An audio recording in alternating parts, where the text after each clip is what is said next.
So a few weeks ago, I did a video talking about all of the new releases that were on their way out, and I picked up a few of them. I got Tom Ford's Vanilla Sex, I got Bossa Scent Elixir, I have Valentino Green Extravaganza on the way, I have the Initio Narcotic Delight and Born to be Unforgettable by Killian on the way. But since then, we've had like 5 or 6 other fragrances that were announced. So I figured we could go and take a look, let you know which ones I'm excited about, and then also have kind of a conversation in the chat about which ones you guys might be excited about. So we're going to get into them. We have 1, 2, 3, 4, 5 new fragrances to talk about. So without further ado, let's get it.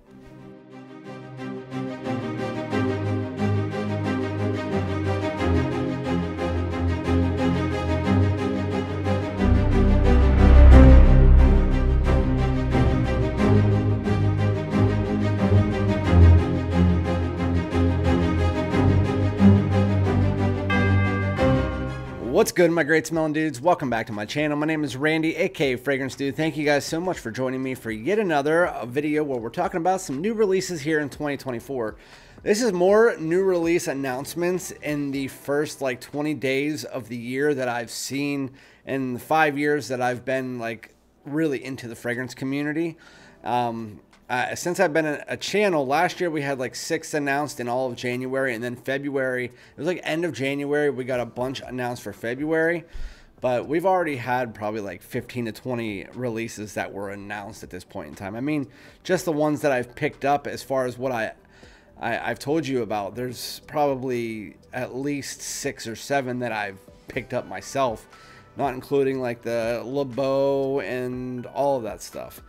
But anyway, we have 5 new fragrances to talk about. We're going to go through the note breakdowns. I'm going to show you the bottles, stuff like that. Let you know if I'm excited about any of them, if there is any I'm excited about. But with that said, before we get into it, if you're interested in my channel, make sure that you subscribe. If you're not, hit that like, put me on the algorithm. We're on a road to 10K, and I really appreciate that. Never expect it, but you guys always help me out. And then comment below, let me know if you're excited about any of these at all.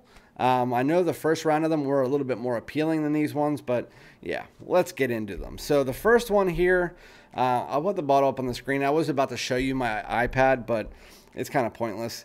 But it is Paco Rabanne's Phantom Intense.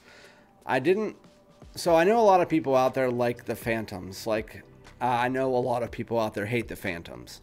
I'm kind of in the middle. The original Phantom to me was synthetic and just it smelled okay, but it didn't smell like it should be in a Macy's. Like, it didn't smell like a Macy's style fragrance. And then it had the robot bottle, which the robot bottles are cool, but I don't own any of them because I didn't like the one. So I didn't really love the original. And then last year came the Parfums, which was better, but still after once the dry down came in, it just had a little bit more of this synthetic, cheaper vibe that I wasn't a big fan of. So I didn't buy that either. But this one does look the most appealing, but it's not going to be a blind buy for me because, again, the other 2 I got excited for, but then they just kind of let me down personally. If you like them, then you like them. That's great. Again, when I posted the notes for this in my community tab, half the people were like, oh my God, I love the other 2. And half the people were like, I don't give a shit. And so, I mean, that's kind of what you got with the Phantoms. And I found it's more on the I don't give a shit and less on the I love them. But anyway, Phantom Intense classifications. It's an aromatic woody fragrance with top notes of lavender, lemon, and orange blossom, followed by middle notes of clary sage and cardamom, and base notes of cedarwood, moss, vanilla, and rum absolute. So that is pretty much so the olfactive family that we're seeing here. It says that it's going to be an aromatic amber woody fragrance. Am I excited about it? Again, yeah. There's going to be the rum absolute, can always be something interesting. You have lavender, lemon, and orange blossom. I love orange blossom. It's one of my favorite white florals, and lemon and lavender, I mean, those are easy. Clary sage and cardamom, easy. It's just, it sounds like there's going to just be a different dry down to the normal DNA that comes from Phantom. So I'm just going to be interested to see what that dry down does. Is it going to be more prominent in the opening? Is there going to be a difference that dry down, that base brings to the whole fragrance? Because if that vanilla and rum absolute and the cedarwood really come through and dominate the fragrance, that could be a game changer for them.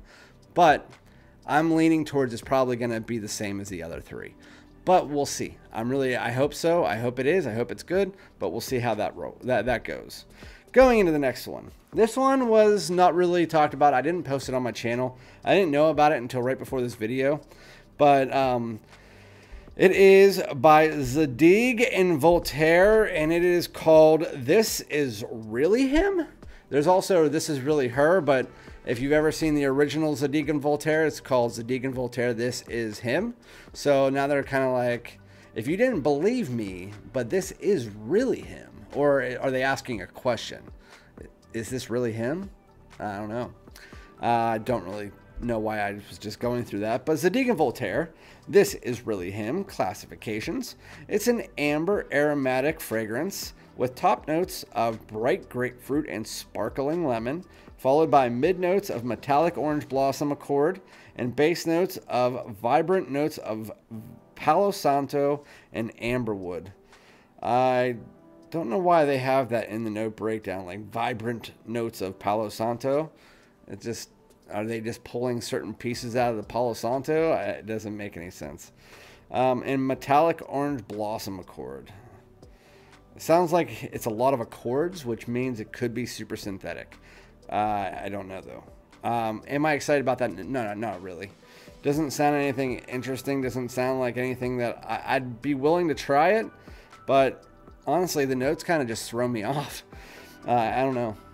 Not sure. Am I excited about it? I honestly don't know.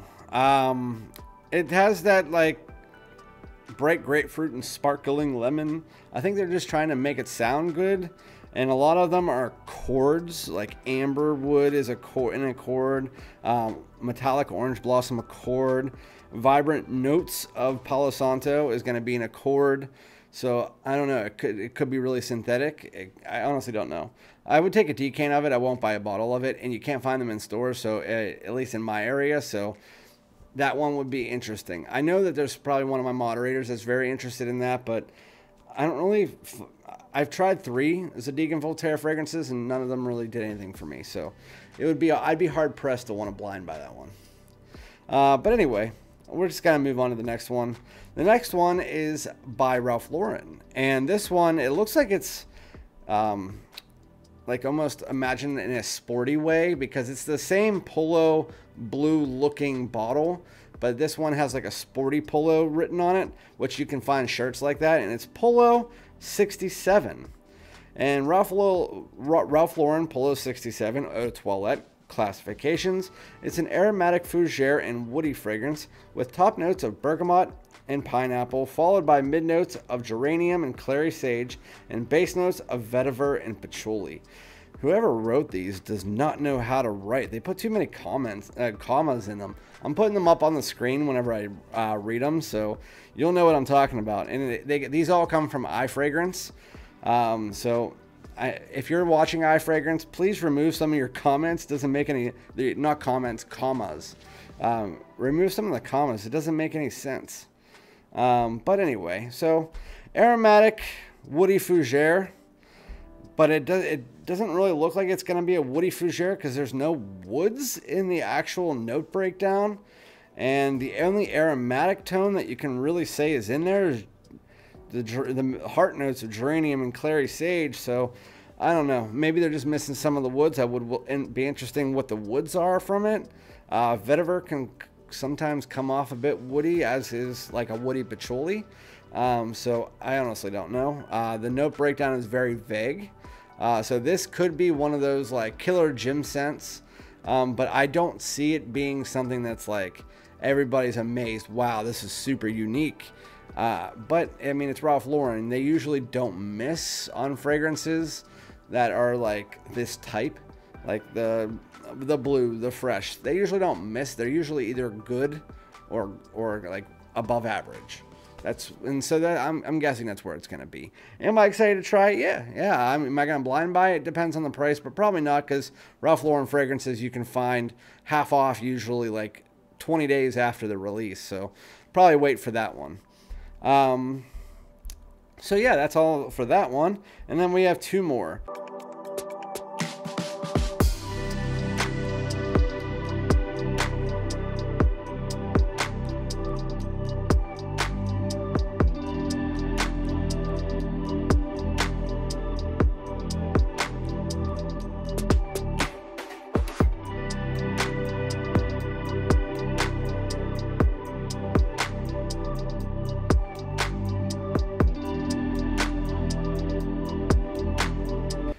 This one I'm really not interested in. It is Gaultier Lover. And so it was supposed, I thought it was, from what I was told by the person who wrote all this stuff, it was that it was going to be a brand new flanker. But a true flanker is just something that sticks to the line. It's not an exclusive limited edition summer flanker or anything like that. And this one is Gaultier Lover, which I hate the name. I mean, it's just, they're making men's fragrances, and so Gaultier Lover just doesn't make people want to buy it in general, to be honest with you. And it says that it's an exclusive limited edition, irresistible in its metal box, ocean blue in color.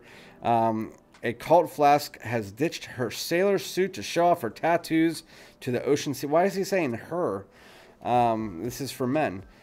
Pointing out the sea with an aquatic and musky trail of amber that makes the heart skip a beat and impregnates yours with past loves. From ports to passions, now they're going to his. His skin tells the story of his intrepid adventures. Yeah, that doesn't make any sense. But anyway, let's just go through the note breakdown and then get through this one, because I don't really care about it. Top note is white pepper, heart note is ambergris, and base note is vanilla. It's probably going to be like another boring Jean Paul Gaultier summer or spring flanker. Most of their flankers, if you actually look through time, they have a crap ton of them, and about 80% of them are just super boring. And most of them have like the same base DNA, just with like one or two things on top of it, being that this is ambergris and white pepper. Doesn't really do anything for me. Will I try it? I probably won't. This will be like last year. I tried 43 of the 46 fragrances that were released in the designer community. This might be one of the 40 or of the 3 that I don't try this year. Not interested in it at all. It's an amber aquatic fragrance. Doesn't really do anything for me, to be honest with you. The last of them, again, this video compared to the last video had so many more interesting fragrances. This one could be the most interesting, or it could be the most boring. It honestly could. It is Dolce & Gabbana's K Intense for Men 2024. And it says, K by Dolce & Gabbana Eau de Parfum Intense embodies the intrepid character of a self-confident man. The fragrance, I don't really care. Classifications, a leather and woody fragrance with notes of fig, leather, and saffron. Sounds really good. The new fragrance is available in 50 and 100 milliliters. So fig, leather, and saffron. Does not sound like a designer fragrance. Usually you don't find saffron in many mainstream designer fragrances. Usually you don't find fig in mainstream designer fragrances. And most of the time you don't find leather as a main note, when like a 3-note breakdown. You don't find that as a main note in many designer fragrances. I know we had CK, or the Calvin Klein CK Defy or whatever last year that had the leather, but this could be really good, or it could just, like the original K and K EDP were good fragrances across the board. They were 7 to 7.5s. That's what they were. They're good fragrances. Not great, nothing amazing. Are they? But the Eau de Parfum was better than the Eau de Toilette. The Eau de Toilette was like a 7. The Eau de Parfum was like a 7.5. So maybe this one is going to get to an 8 or an 8.5. We'll see. It has the ability to do that with those 3 notes. I don't know anything else about it. I'm guessing there's going to be some kind of aromatics and woods and spice. Saffron is sweet and spicy. Fig is a very interesting fruity note that could be feminine leaning or masculine leaning, depending on how they use it. And then leather is leather. You can use it in multiple different ways. If it's a brown leather, black leather, more closer to suede. If it's soft, if it's going to be heavy in the fragrance, you never know. If I had to say that there was one from here that I would say has the best ability to not suck, is probably the Polo 67. That one is probably almost guaranteed to be at least good. And then comes probably the Dolce & Gabanna, and then the Paco Rabanne. So those are probably the three from that I'll probably try at some point in time. But the Zadig and Voltaire and the Jean-Paul Gaultier Guerlain Lover, I have no interest in them. If anybody ever wants to send me a decant, you end up getting it, just contact me. I'll obviously review it. So yeah, let me know what you guys think about it. And again, I'll be back with another video. Peace out.